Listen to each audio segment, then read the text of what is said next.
भगवान की कथा सुनने में मन नहीं लग रहा है, जाप करने में मन नहीं लग रहा है, माला लेकर बैठते हैं तो माला कब छूट जाती है और नींद में चले जाते हैं पता ही नहीं चलता। बहुत से लोगों के साथ ये समस्या होती है, जाप करते हैं और माला कब छूट जाती है।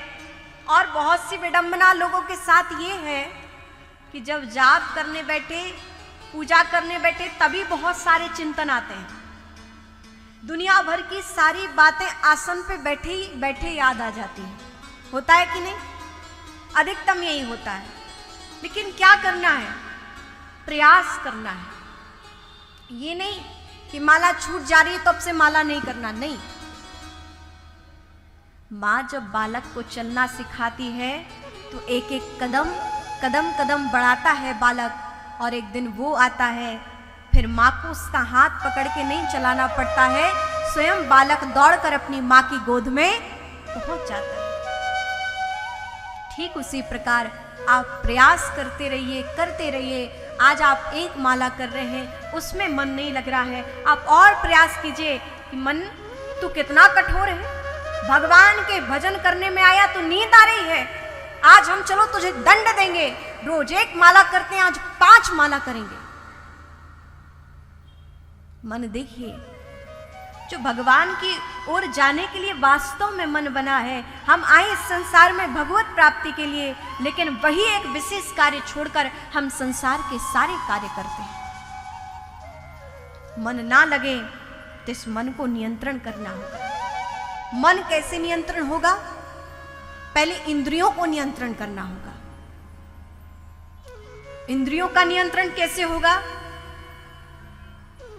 योगाभ्यास से। इंद्रियों का नियंत्रण कैसे करना है? धीरे धीरे भगवान के चरणों में हमारा मन लगे, उसका प्रयास करना है। सबसे पहले अपने कानों, इस कान रूपी इंद्रियों का हमें विजय प्राप्ति करनी है इस पर। यदि हमने अपने कानों पर विजय प्राप्त कर ली, वाणी पर विजय प्राप्त कर ली, तो भगवत भजन बहुत आसान हो जाएगा। अच्छा, पहली बात ये तो बता दें, भगवत भजन आप करना भी चाहते हैं कि नहीं, कि हम ऐसे ही बता रहे हैं? चाहते हैं ना? ठीक है, जो चाहते हैं वो सुन लीजिए, और जो नहीं चाहते वो भी सुन लीजिए, कोई बात नहीं। एक बार प्रेम से बोले, राधे राधे, राधे राधे, राधे राधे। यहां बैठे सभी चाहते हैं कानों पर विजय प्राप्त हो। कैसे?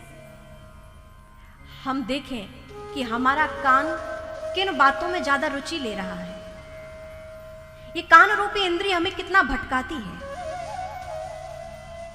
चुगली हो, निंदा हो, किसी की व्यर्थ की प्रशंसा हो, बेमतलब की बातें हो, हमारा कान सुनने में बड़े लालायत रहता है। कोई राजनीति की बातें हो, कोई पारिवारिक बातें हो, किसी की व्यर्थ बातें हो, ये कान बड़ी रुचि लेते हैं सुनने में। कोई थोड़ा सा बताए, हमारा मन उस बात को स्वीकार करने लगे तो हम और उकसा उकसा के पूछते हैं, फिर बताइए क्या हुआ और इसके आगे क्या हुआ?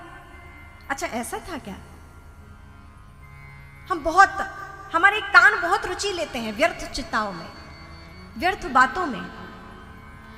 हम थोड़ा सा नियंत्रण करें।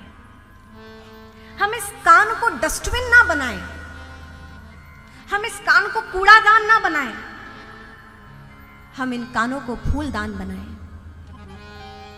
क्या बनाएं? फूलदान। कूड़े में क्या होता है? व्यर्थ, जिसको देखकर अच्छा ना लगता हो। कूड़ेदान को देखकर किसी को अच्छा लगता है? नहीं लगता। तो हम अपने इन कानों को क्यों कूड़ादान बनाएं? इन कानों को हम फूलदान बनाएं, फूलों से इन कानों का श्रृंगार करें। अब इसका मतलब ये नहीं कि आप कर्ण को फूलों से सजा दें। इसका मतलब है कि आप सुंदर सुंदर भगवान की चर्चा को श्रवण करें। दिव्य भगवान का नाम संकीर्तन आपके कान में, भगवान के दिव्य नामों के ये पुष्प से हम इनको श्रृंगारित करें, कान पर विजय प्राप्त करें। अच्छी बातें सुनने की हम आदत डालें। जब हम अच्छी बातें सुनते हैं तब हमें अच्छी बातें बोलने का अभ्यास हो जाता है। और जब हम अच्छी बातें बोलते हैं तो देखिए घर में भी कलह कम होती है, घर में भी कलह कम होती है। चार बातें, व्यर्थ बातें हम बाहर से सुनते हैं, आपस में करते हैं, फिर वही हम आपस में बोलते हैं, घर में कलह होती है, ना भगवान का भजन हो पाता है, ना स्वयं का ख्याल रख पाते हैं, ना अपनों का ना दूसरों का। कान की इंद्रियों को हमें जीतना है, कर्ण इंद्रिय हमें जीतना है। आप जब अच्छा सुनोगे तो अच्छा करने का भी मन होगा, अच्छा बोलने का भी मन होगा। तो जिसको भगवान का भजन करना है उसे अपनी कर्ण इंद्रिय को जीतना होगा। अच्छा श्रवण कराएं। अच्छा क्या है? भगवान की कथा, भगवत कथा, सत चर्चा, सत्य बातें